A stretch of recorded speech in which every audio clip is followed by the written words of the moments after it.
Good morning from Sarapiqui. We're here in the beautiful Refugio Lapa Verde. It's October big day. The Raptor Migration is in full swing. We had an early start. Everything is prepared for an amazing day of birding, and we're taking you along with us. Let's go. Welcome back to Jabiru Stories, your channel for everything even remotely related to birds. For many of us, when we think of migratory birds, we think of big flocks of geese crossing the country. We think of swifts and swallows, of storks, of warblers, and maybe, if you've watched last week's video, you think of the Arctic tern or the Manx shearwater. But of course all these birds migrate because the changing seasons limit the food supply in their breeding ranges. And of course, this is no different for vultures, hawks or falcons. Bird migration is a fascinating topic, and it's a far from obvious concept. Think about it. Some species disappear, seemingly overnight as the seasons change, while others appear.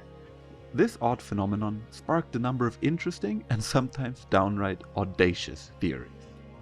It was none other than the Greek philosopher Aristotle, who can be credited with two of the most persistent ideas. The first was a theory that birds hibernated. It was widely believed that birds spend winters in hollow trees, caves, and even underwater. In fact, it was even recorded by fishermen that their nets sometimes revealed a mixed catch of fish and hibernating swallows.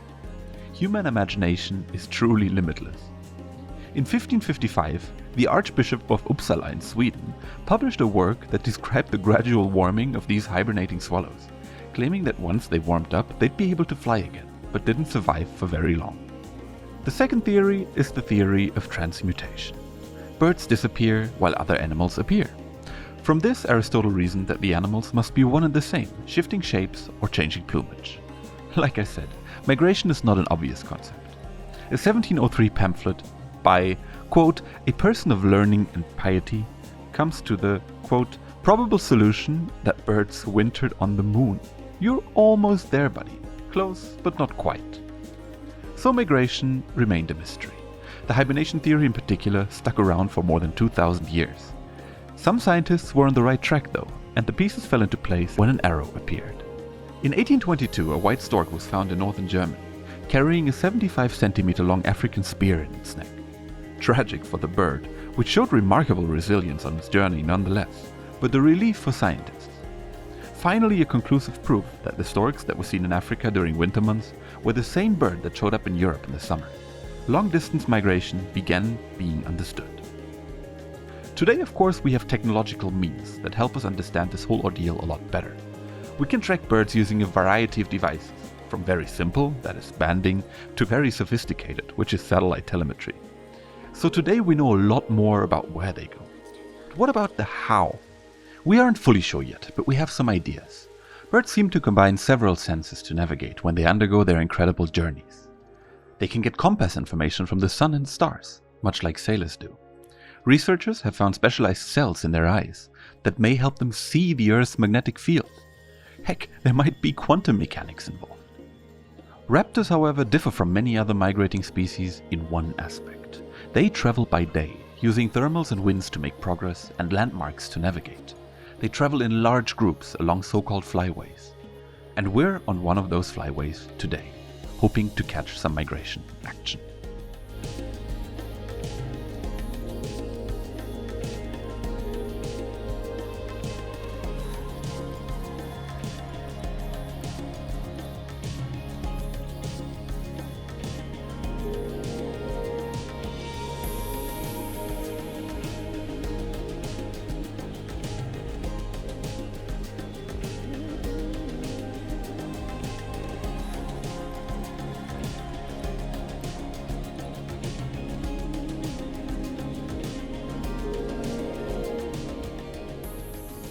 So it's global big day. How many species you think we'll find today? 80.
In the middle of the refuge there's an observation tower where the folks from Aetos Hawkwatch spent their days counting migrating raptors.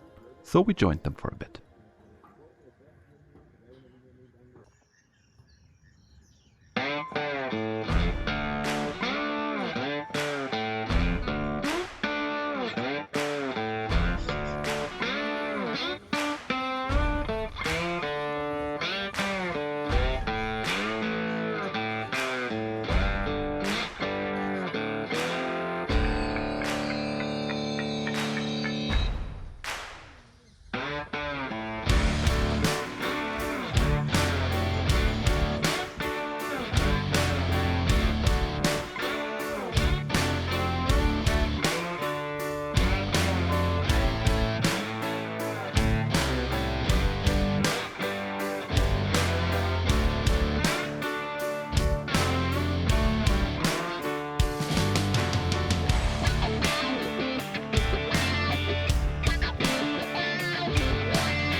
It was incredible.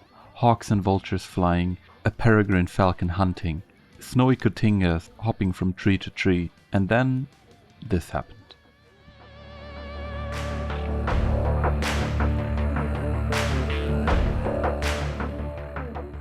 This is the tower at Sarapiqui Lapa Verde Refuge. It's the Eclipse right now. Probably in the video looks shiny and lots of light, but actually looks like if it's like 3 or 4 p.m.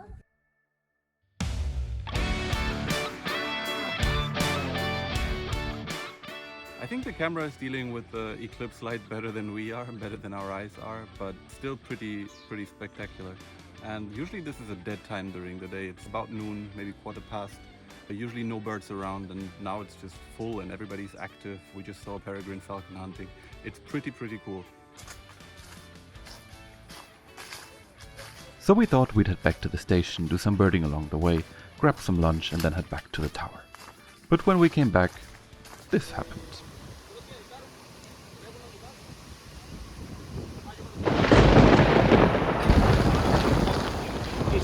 Now we need your help!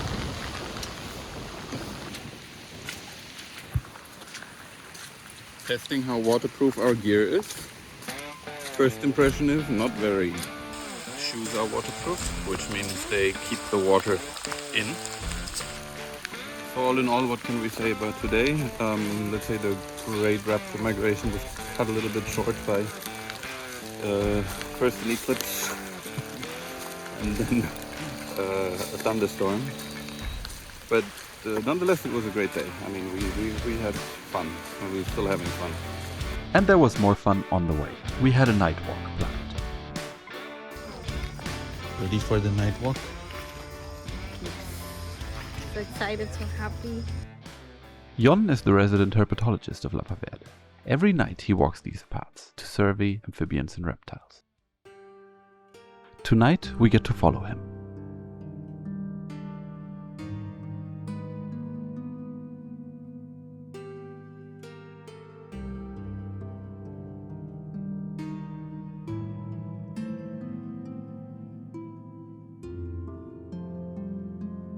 As part of his work, he measures and documents the species he finds.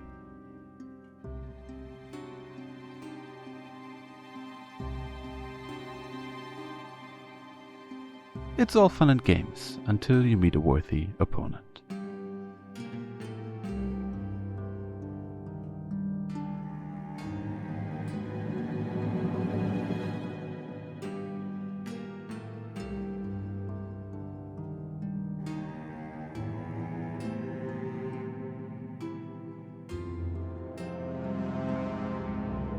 The terciopelo, often imprecisely called the fer de lance, one of the most feared snakes in Costa Rica.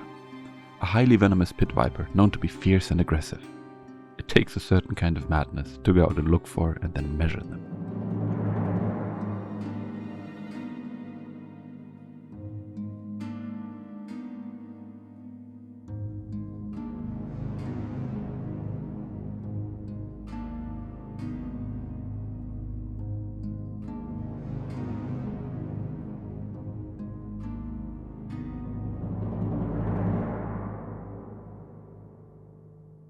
Well, this was interesting, and we'll definitely make sure to watch our steps even more tomorrow. So now we're walking on the same trail we found the Ferdinands on yesterday. The next morning we set out to see the sunrise at the tower, hoping the weather would be more in our favor. Did it work out? I'll let you be the judge of that.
We leave it with this terrible attempt to actually film the snowy cotinga.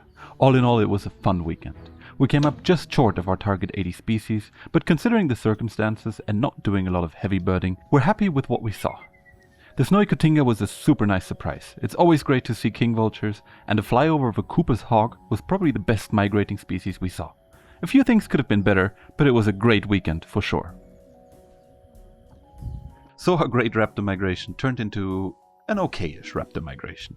Many of the birds were still up in Guatemala, as a network of observers tracking bird numbers showed. The solar eclipse messed with the thermals, and we got some heavy rains that didn't help much either. But this place, the Lapa Verde Wildlife Refuge, made up for it in unexpected ways. What a lovely weekend. My only qualm, where were the Lapa Verdes? Anyways, thanks for watching another episode of Jabiru Stories. As always, we're back next week with another video. To close things off, we have some exciting news for you. Our store at Jabiru Clothing, that's jabiru-clothing.com, is finally online. All our designs are made by us, with lots of love for you and for the birds. And for each product purchased, we donate to wonderful and worthy conservation projects. Have a look, the holiday season is near. See you next week. Ciao.